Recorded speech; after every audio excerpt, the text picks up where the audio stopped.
তই যে এই জুখুনি মুখুনি নিচিনা কৰি বহি আছা, অলপ চুচি মাজি ভাল কৰি চাফা চিকুণ হৈ থাকিব নোৱাৰা না? ইমান বুঢ়া মানুহ নিচিনা কৰি আছা। হা মই বুঢ়া মানুহ নিচিনা কৰি আছো? চুচি মাজি থাকবা লাগে, ৰবাতে অলপমান। দে এইবাৰ যে চুচি মাজি আহিব, এইবাৰ ধুনীয়া দেখা হৈ আহিব, নহলে তো বুঢ়া নিচিনাই দেখা পাই আছিল। এইখান ল, আৰু ইয়াৰ বস্তুবিলাক মোক আনি দিবা। কি আছে এইখানত?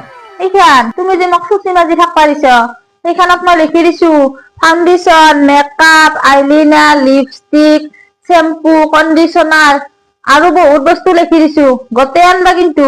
কি আৰ এইখিনি বস্তুহে আনবা দিছা? এইখিনি আৰু কিমান 300-400 টকা যাব, তাতে তোমাক ইমান সুন্দৰ দেখা পাব। আনি দি আছো মই। কি কলা তুমি? 300-400 টকা? লাজ খাই মৰবা তুমি। সেইখিনি বস্তু 5-6 হাজাৰৰ তলত নাপোৱা। আৰু তো মই পাৰ্লাৰত যামে এতিয়াই, চুলি কেইডাল ষ্ট্ৰেট কৰি আহিম, তাৰ কাৰণে পইচা দিবা লাগব তুমি মোক। মই এনে কৈছো, এইগিলা বস্তু নহলেও তোক ইমান ভাল দেখা পায়, এইগিলা বস্তু লাগালেহে বেয়া দেখা পাব, অকলে ভাল দেখছে তো।